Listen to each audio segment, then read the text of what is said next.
very warm welcome. You are listening to Rag and Rhythm, a podcast that aims to take Indian classical music mainstream. I call it my classical to massical project. So come, join me on a melodious adventure featuring everything musical from classical rags to rock. Candid conversations with stalwarts of Indian music, laced with their beautiful life stories, rare musical gems, and of course highlights of my own musical experience.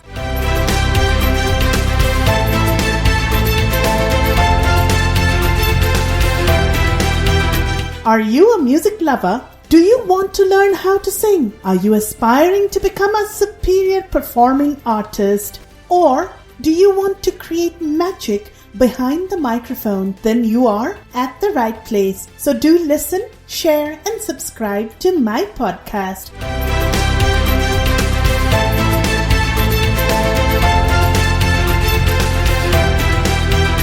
As our countries see a resurgence of COVID-19 and with the holidays right around the corner, please do stay safe and stay well. One way to do that is music therapy, and more specifically Raag therapy. Scientific studies show that certain rags in the Indian classical music system have healing powers, especially when used with other medical interventions such as Ayurveda and allopathy.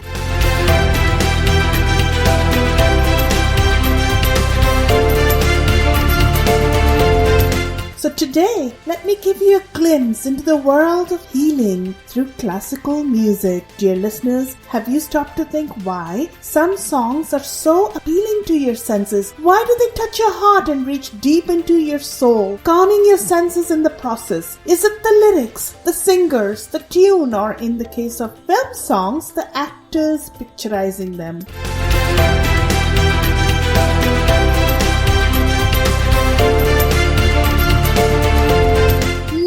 No, dear listeners. There is a reason. It's to do with the aesthetics or rasa of the song, where the pattern or arrangement of the notes in the song affects our moods and senses. You know, there is a deep-rooted relationship between rags and your senses. A rag can induce or even intensify feelings of joy, sorrow, exuberance, or peace, and it is this quality that forms the basis of musical therapy. It's been long known and documented since the times of Mia Tansen, one of the 9 jewels in Akbar's court, that combinations of musical notes or swaras in the form of rags have incredible effect on our senses.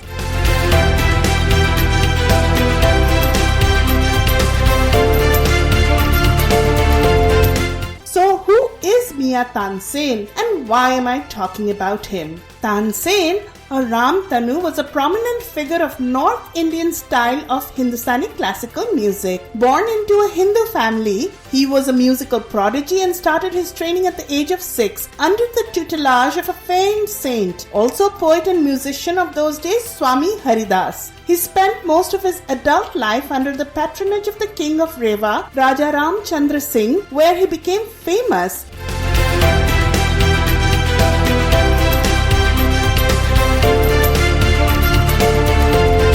Tansen joined the court of Akbar and came to be known as Mia Tansen at about the age of 60. Yes, that's about the time when Akbar heard about his fame and wanted him in his court. It is believed that he was the most treasured jewel amongst the 9 jewels in Akbar's court. Akbar's court historian Abul Fazl has written about Tansen in the Ani-Akbari. He writes that the melodies then enter through the ear and return to the heart, bringing with them thousands of gifts. The listeners, some moved to sorrow and others to joy. Mia Tansen of Gwalior, a singer like him, has not been for the last 1,000 years.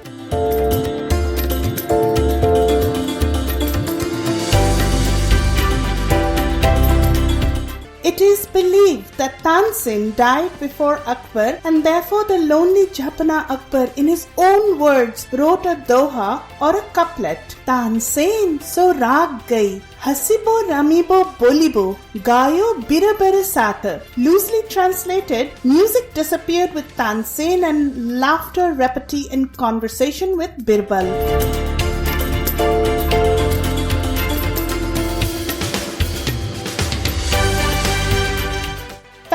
fiction, I will leave it up to you to decide. But it is said that Mia Tansen could set alight 1,000 lamps or diyas with his rendition of Raag Deepak.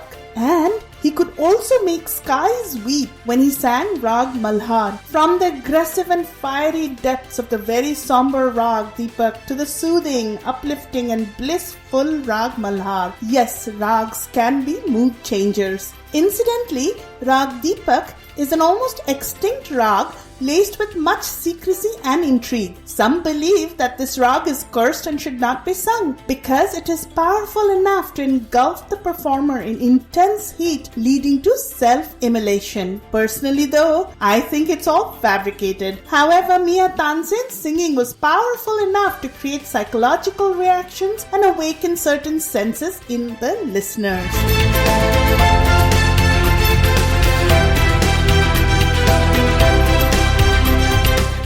I also believe that Bollywood has truly democratized classical music, bringing it to everyone including the common man. Raag-based songs and film music deserve special respect because they're bringing royal treasures to the masses. In the pre-British era, the royalty in India had patronized many classical musicians, and since very few commoners had access to the palaces, it created a very big divide between those who knew about Hindustani classical music and those who didn't. Therefore, I value music directors, doyens of classical music and Bollywood artists who have leveraged their knowledge of the Raags and composed music that has mass appeal.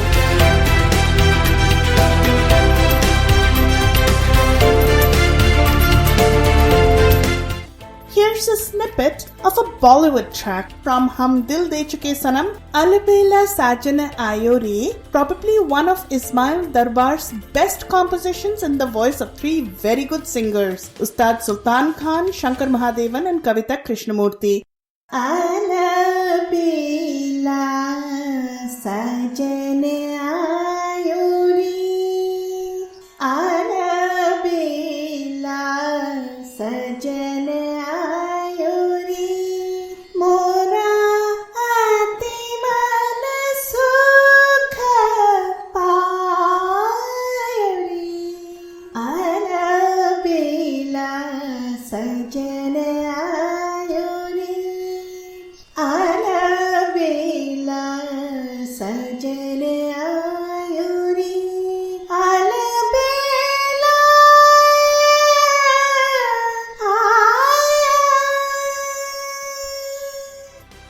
This song is so artistically composed that I feel Salman Khan and Aishwarya Rai are merely ornamental and don't do justice to the depth and pathos associated with this song.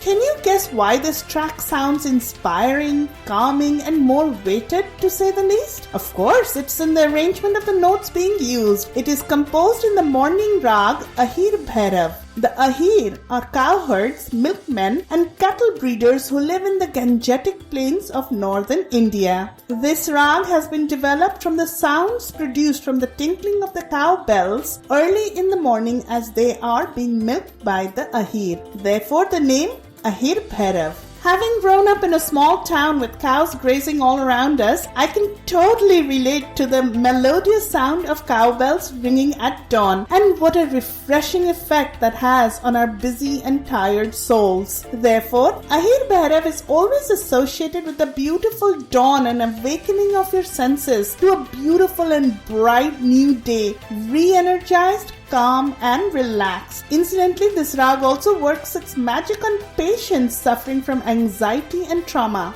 So what is Raag Ahir Bhairav? It is a very old Raag and uses half notes or Komal Re and Komal Ni. The most important note or Vadi in this Raag is Ma, and the second most important note or Samvadi is Sa. What are its characteristic notes then? Sa re ga ma pa pa dha ni sa sa ni dha pa ma ka re ni re sa.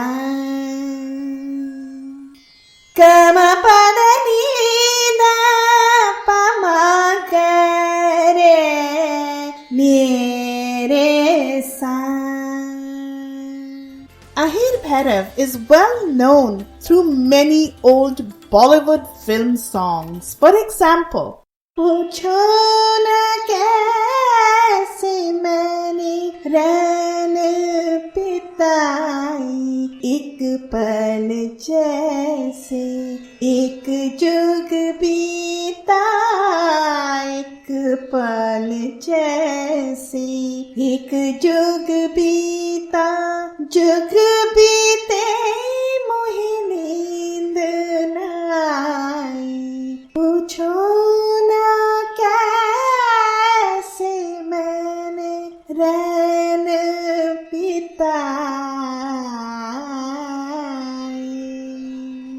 Now folks, do listen to the same song Alpela Sajana Ayore, restructured in the movie Baji Rao Mastani in a different raag, composed by Sanjay Leela Bhansali and sung by a whole suite of singers. Do pay attention to the emotions and feelings that surface in you when you listen to this version of the same song Alpela Sajan Ayore. Don't you just feel happy and joyful and want to just get up and dance? Well, you already know that this is because of the arrangement of notes leading to Raag Bhupali or Bhoop. While Ahir Bhairav inspires and relaxes you, Bhupali brings happiness and joy to you. So Raags are so much more than just a set of notes. They not only have healing powers but also bring balance and harmony to the environment.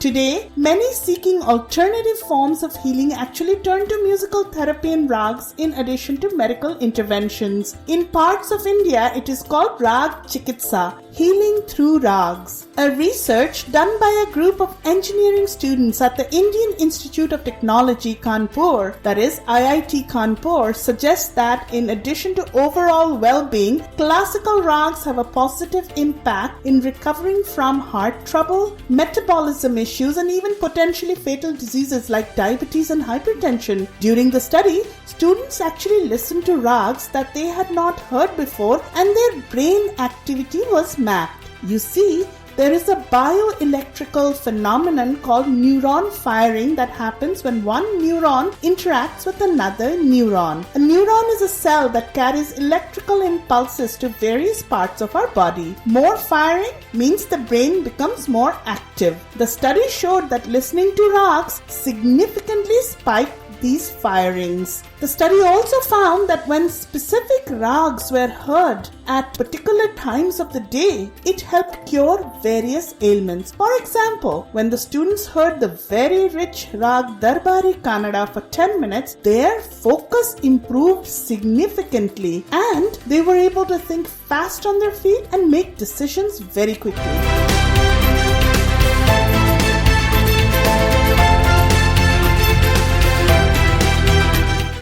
Although Raag therapy is gaining popularity now, it has been an ancient practice since Vedic times. In fact, historical records indicate that Haridas Swami, Mia Tansen's guru, was able to revive one of Emperor Akbar's queens by singing a particular ancient Raag. The famed Pandit Omkar Nath Thakur, Doyen of the Gwalior Gharana in Hindustani classical music, is supposed to have cured the Italian political leader Benito Mussolini of insomnia. It is also written that on the same trip, this stalwart broke into strains of Raag Kafi to calm a raging lion in the Kabul Zoo. So let us find out how a few Raags that we discussed today can actually heal us. Now, I am no musical therapist nor a medical doctor, but as a trained Hindustani classical musician, I can totally vouch for how I feel when I sing these Raags or I listen to them. The science of Raag therapy, when used in conjunction with other medical practices like allopathy, Ayurveda, homeopathy, says that Raag Ahir Bhairav helps with indigestion and hypertension. Raag Khamaj is believed to cure sleep disorders. Raag Gaud Sarang is supposed to increase one's intelligence and memory. Raag Miya Ki Malhar and Megh Malhar help with curing upper respiratory issues and increasing energy levels. Definitely a must listen during our COVID times. Raag Puriya Dhanashri provides relief from stomach ailments. Raag Jaunpuri helps ease acidity, while Raag Kalyani and Charukeshi take care of the heart.